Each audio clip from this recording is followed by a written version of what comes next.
I'm trying to figure this out. The bank gave you a loan. What did you say the loan was for?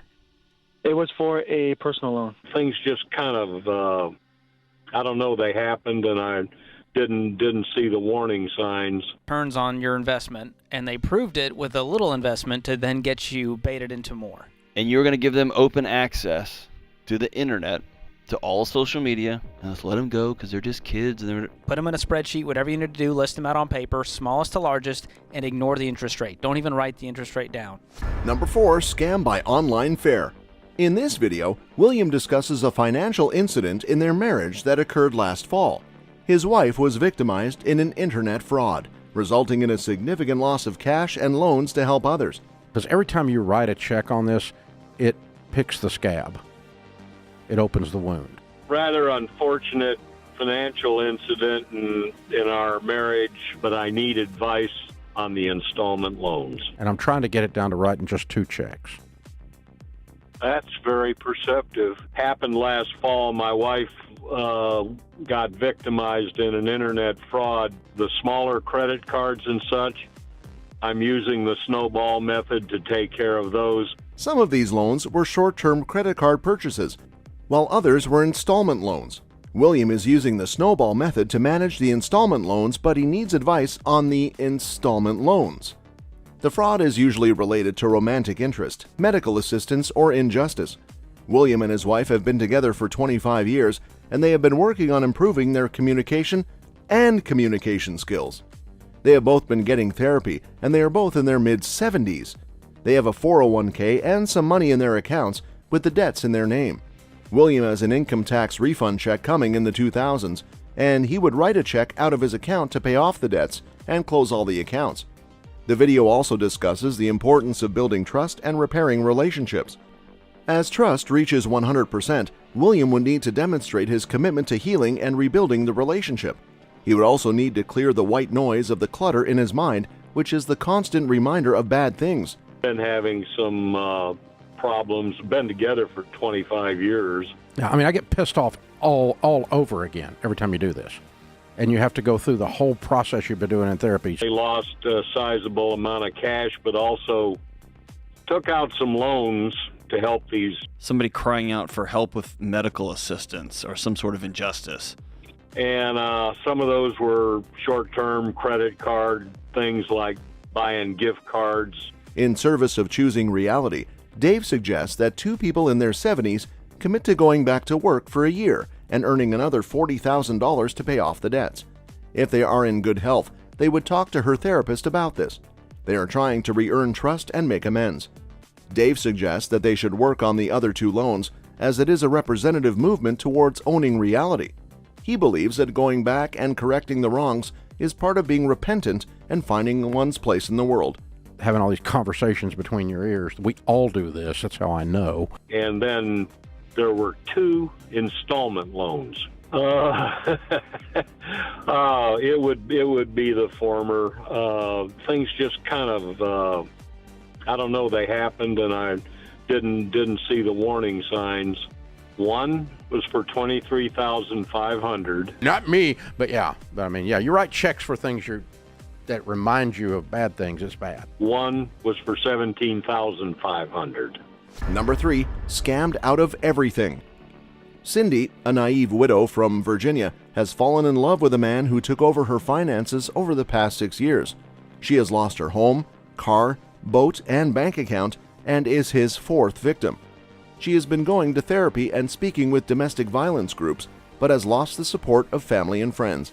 Cindy needs to take ownership of the situation and take responsibility for the loss of her confidence and self-esteem. She also talks about the reasons behind the loss of family and friends and finding new communities. Cindy should call her family, write a letter, and express her heartbreak and desire to rebuild a relationship. She should also focus on finding other people in her life, as if they have left, she still needs to have people in her life.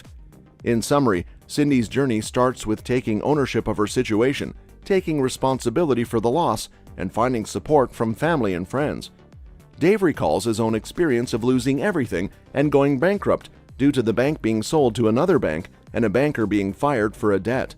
The bankers, the IRS, and the bankers all played a role in the downfall of the SNL business.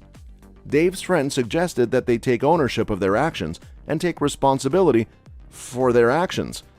They reflected on the experiences of others who were victims of similar situations and how they learned to take responsibility for their actions.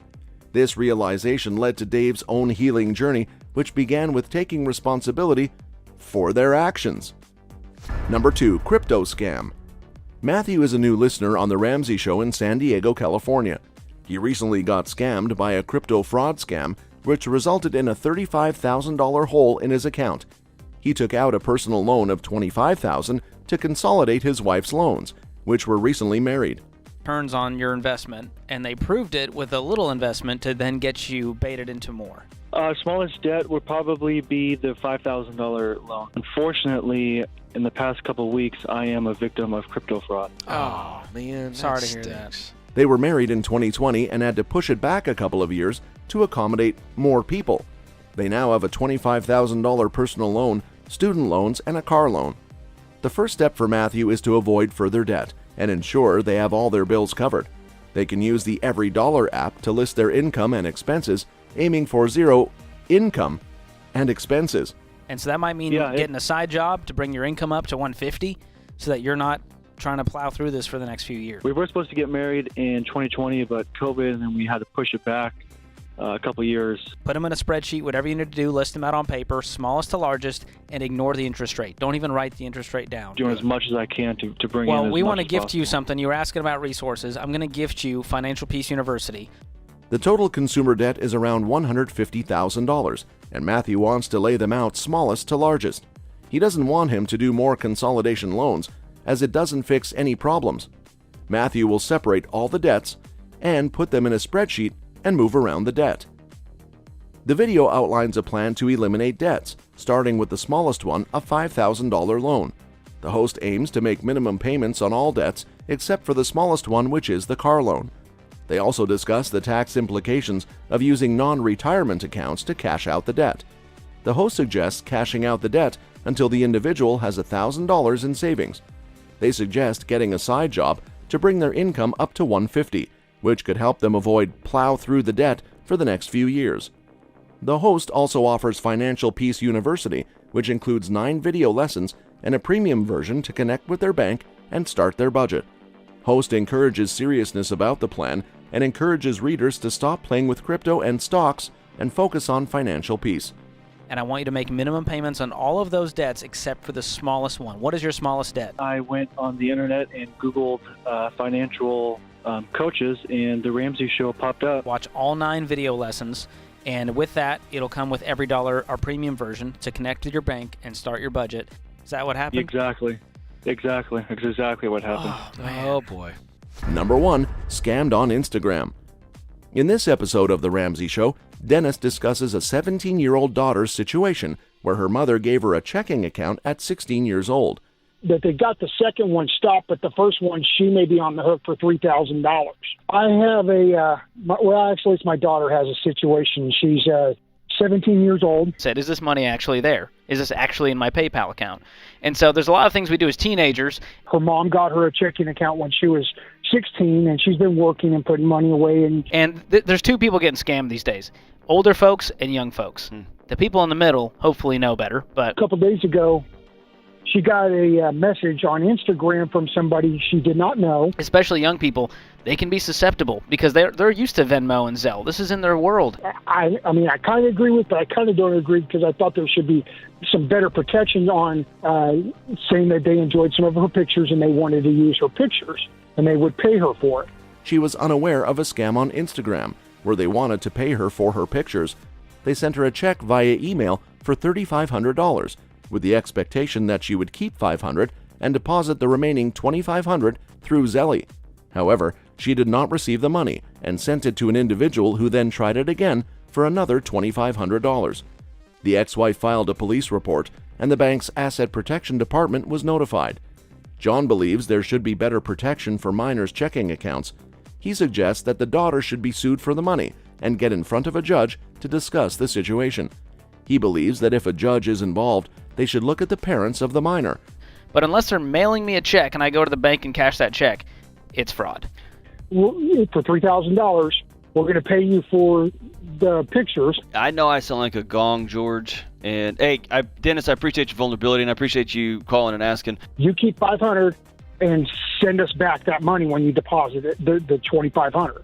And I know things are challenging because you're parenting in two different households here, this young lady. Well, anyway, she didn't think anything of it. She went ahead, and as soon as the account said that money was there. And you're going to give them open access to the internet, to all social media, and let's let them go because they're just kids.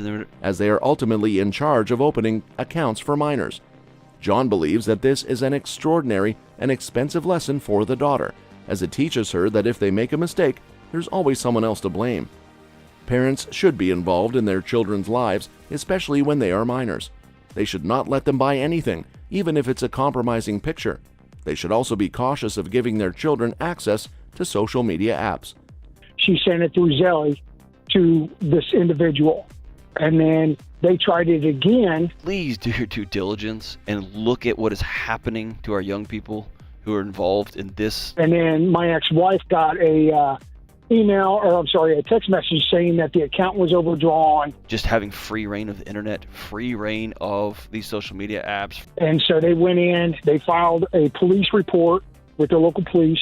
Parents, you have to be in your kids' business, especially when they're minors. They sent it over to the bank's asset protection. They're 15, they're 17, they're 14, they're 13. Get in their business. Get in their business. Dennis's story highlights the importance of being a caring parent and setting ground rules for their children's online activities. They should not allow their children to buy anything, even if they have their own accounts. They should also be aware of their children's accounts and be cautious of anyone who asks for money. That's all for this video, folks. See you next time.